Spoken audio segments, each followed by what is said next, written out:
Okay, so this is my printing setup. The board kind of what would ordinarily be a bench hook, but is much more complicated than that, is because I made furniture during COVID. It's clamped to the table. What you can see here is right angles. There's an aluminum strip here that's square, so it gives me a flush edge here and a flush edge up top to put paper against. And essentially, what happens is the blocks drop in like this. Everything's butted in here and burnished, and I'm going to demonstrate that. This bar is actually removable. It's just furniture with some pegs in it, so that I can cut the board in segments, and there's a couple of sets of holes here that allow me to incrementally increase the width of the board and then use little bits of furniture to brace everything. So that's the basic structure for what I'm going to demonstrate here. I'm going to now just roll some ink on, and I've shown you a shot of the slab right adjacent to it. I'm going to roll some ink on, I'm going to pull a print, I'm going to roll some ink on the second plate as well and pull a print. So I'm going to ink them both up. I'm actually double printing this for both the video and for the economy of time, because it's the first two layers. The ink will still dry fairly rapidly. So without further ado,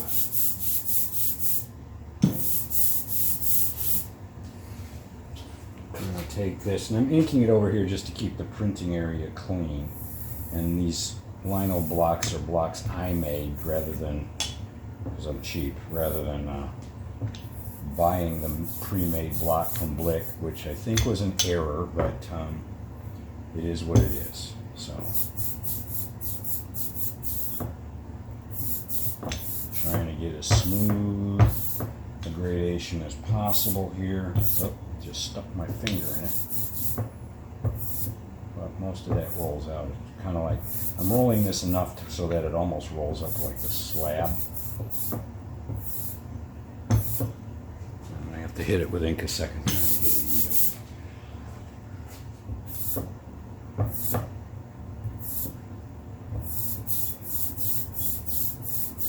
That'll work. I'm going to slide that into place.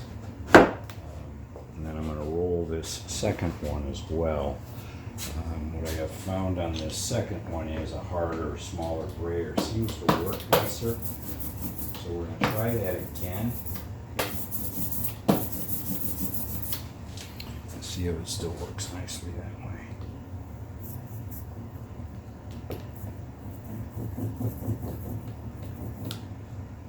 I just like the surface better. That big one doesn't roll up very nice with a hard brayer. And this one's leaving kind of a weird spot, so I'm going to have to use the soft brayer first.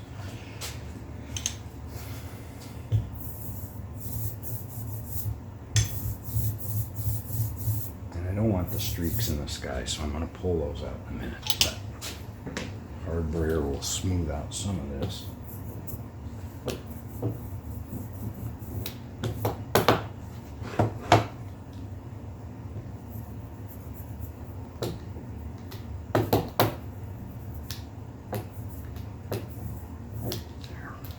Alright, I'm going to take a paper towel or a rag. I got a rag over here someplace. Clean up my printing area as much as I can and clean off the streaks in my block. That's just because there's no place for the roller to go. Use a smaller roller would be easier, but I only have 3 or 4 rollers here that are any good. So there we go. Now this is ready to print both. Well, that's old white. Hang on. I have to be fussy about this part.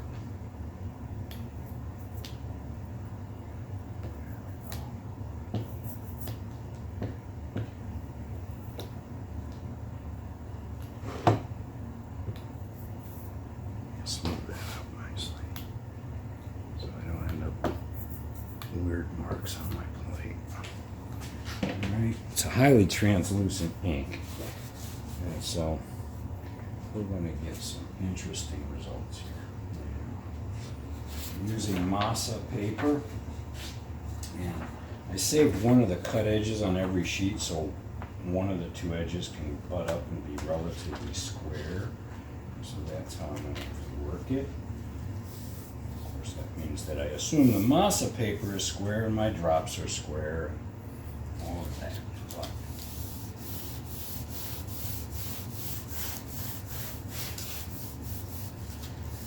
I have several bearings here. For this big flat, there's no great way to print this. Doesn't matter what, you get a little texture out of it. It's more a question of the paper and how much time you spend with it than anything else. I burnish until I can see the four edges clearly.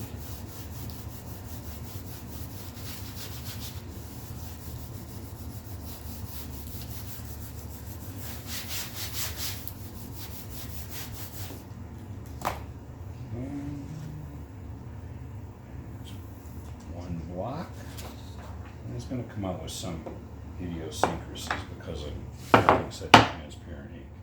Now, what I have to also remember is which way does this print well. Make sure I line them up the same way. This one goes this way with the bottom up there. Alright, and remember, cut edge in. If you want to keep that straight, the fastest way I've found to sort of keep everything square is to take a pencil and do this in the corner. That's your corner. Call it your registration corner. And with any luck at all, this will be close. It's a little off. I can see that already. Let's see what we get.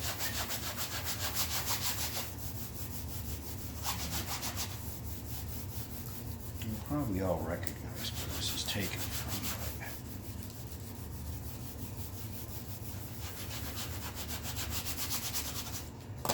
First proof.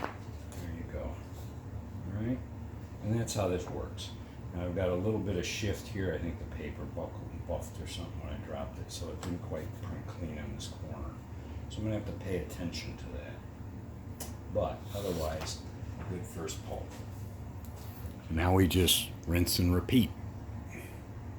All right, and very simply now we're on to the next roll, the next carving. I've cut the block away, pulled away some of the lighter image, and we'll put another layer of the gray down.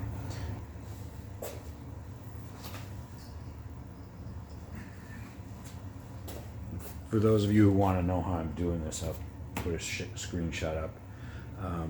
I have basically a clothesline hanging in here to dry the prints on it. It works really well, far better than any rack I've used. So we'll pull a couple of these.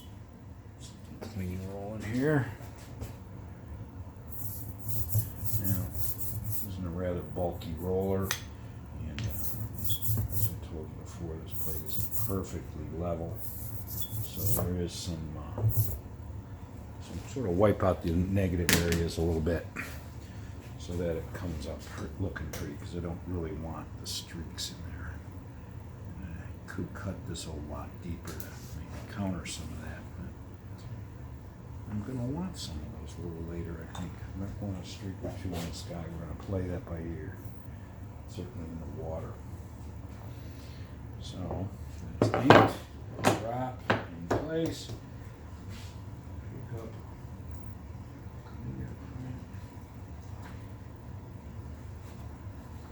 Got her in right, block's secure, put it up in there,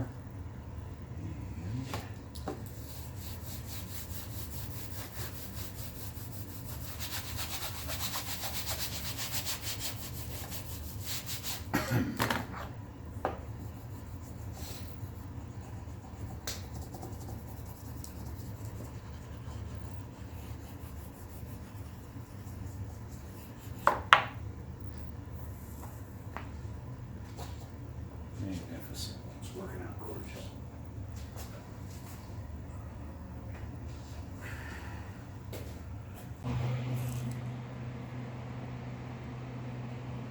All right, one more plate here. Number 4, is that right?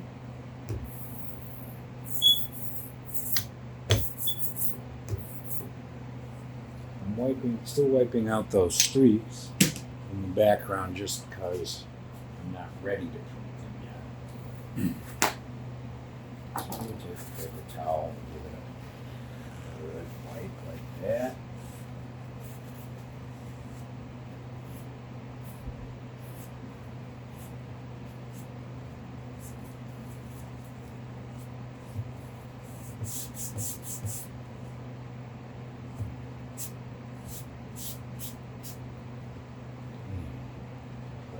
Lock in place.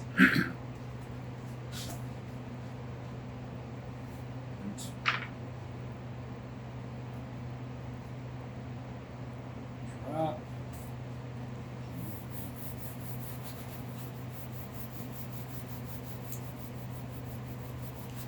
Won't take much now. But I really need to burnish what I need to this bearing.